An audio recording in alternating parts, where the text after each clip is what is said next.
The Moon. There is no celestial body that evokes such a great sense of mystery and mysticism in various cultures than the Moon. At times depicted as a goddess in pair with the sun, at times as a sweet home to the wildest of creatures, and at times as an uncharted marble wonderland lost in the greatness of space. We have landed on the surface of the Moon decades past, but this did not limit our imagination, our desires, our dreams. The Moon will forever remain the brightest gem on the night sky, reflecting the light from its celestial counterpart. But while landing on the Moon is no spacewalk in the park, some video games do offer us the golden ticket to relive Neil Armstrong's journey in various different moons across various different console generations. Unfortunately, when compared to other biomes discussed in the past, this is within a more exclusive club, but an environment nonetheless. So just like we did for deserts, grasslands, snowlands and forests, I would like to explore an unusual biome today, one seen by all from 400,000 kilometers away, the lunar surface. The natural satellite orbiting around Earth might be one and only, but the ways it's drawn and depicted are many, from realistic to the creative. As Frank Sinatra would sing, "Let me play among the stars, because we're flying to the moon." Roll the intro.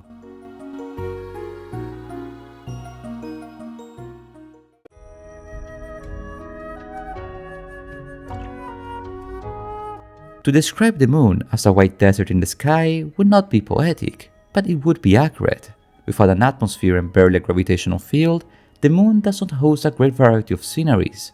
If you see a face of the moon, you have seen them all. But let me ask you something, how many faces of the moon have you seen from up close? While sailing the dark blue Caribbean Ocean in Assassin's Creed Black Flag, or when walking the untamed forest across the Colorado River in Call of Juarez Gunslinger, the moon is visible, yes, but from thousands of kilometers away.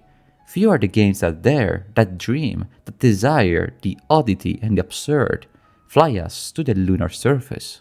In games like Kerbal Space Program, it is the player's task to craft and create a space shuttle to land on the moon, a task that requires perfect engineering and a bit of luck.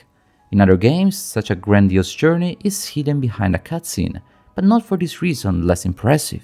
In Jackie Chan Adventures for the PlayStation 2, for instance, title of my childhood that I reviewed in the past, it is a shuttle to bring Jackie in space into a fantasy lunar temple.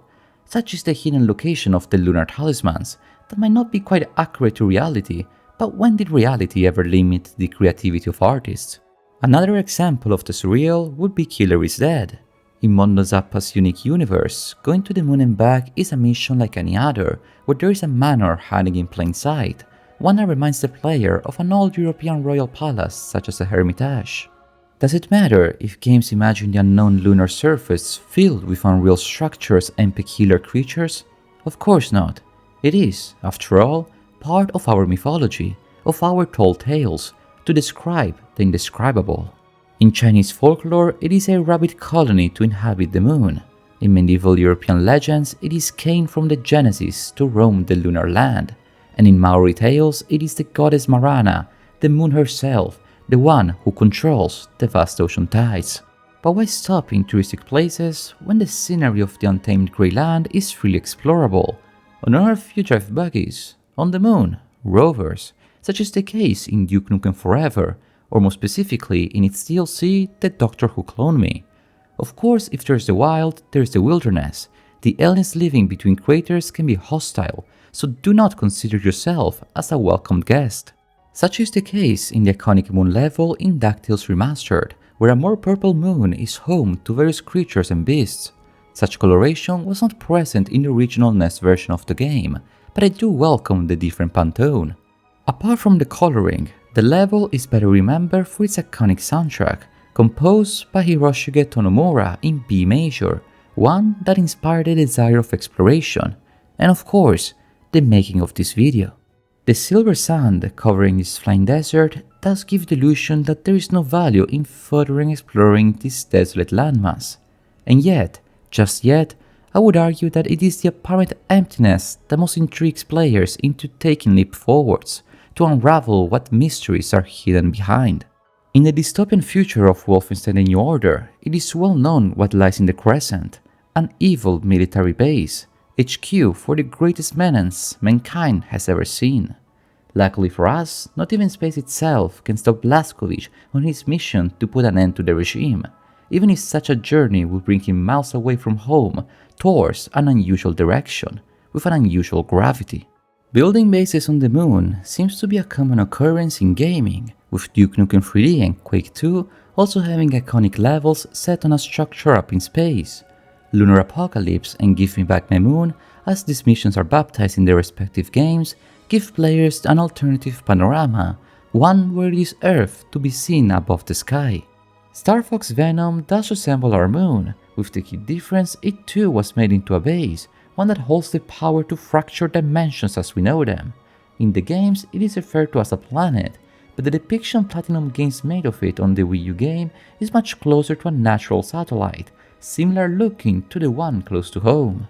A look I will never forget when I first installed the moon texture pack in Minecraft, a sense of isolation and mysticism of re-exploring the same world under a different lens from the sky above. Sure, it did not change the gravitational field nor the rules of the game, but it gave me a new perceived way of playing the game. Speaking of, perhaps the biggest reason to set a game in space in general and on the moon in particular is the fact that developers and players alike can play in a lower gravity environment. After all, the moon has 1/6 of Earth gravity, meaning every leap taken by Mario in Super Mario Odyssey will be greater than the next. This has a direct effect on the gameplay, one that leads to great opportunities in evolving the game design in ways not even underwater levels can emulate. Only a handful of people know how it feels to walk under less Gs, and yet we as gamers all know how it should feel doing the same while holding a gamepad. You can feel it when jumping around in Destiny, or when taking a stroll in Deliver Us the Moon, or even when driving around in Mario Kart 7's splendid Rainbow Road, the sole one in the franchise that takes a detour from the empty space to the lunar ground.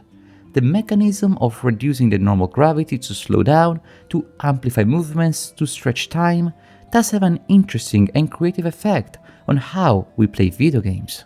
Within moon bases, there might be some artificial gravity.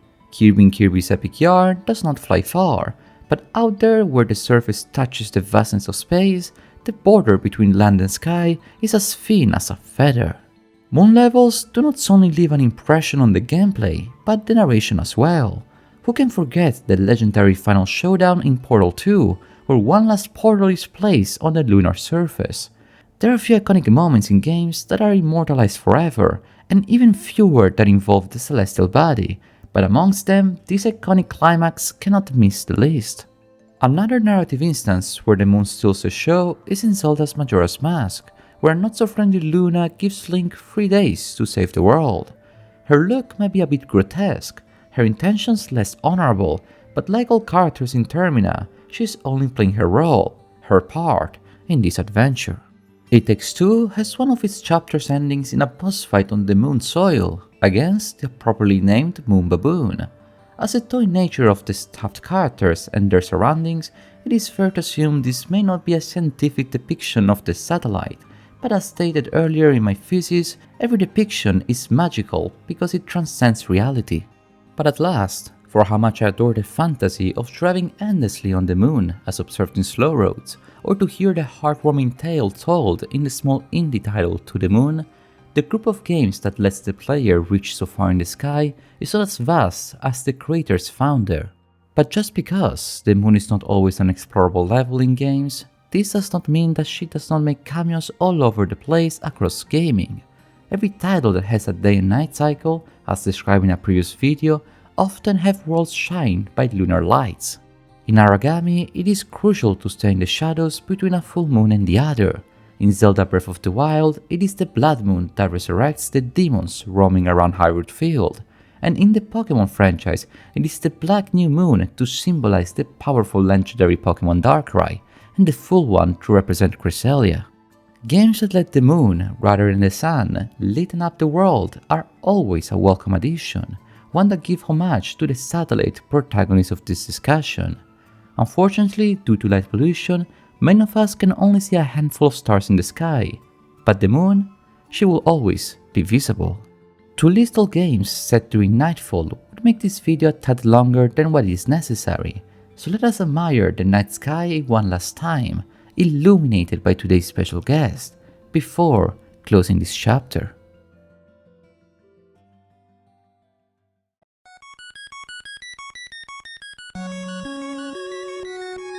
And let me see what spring is like on Jupiter and Mars.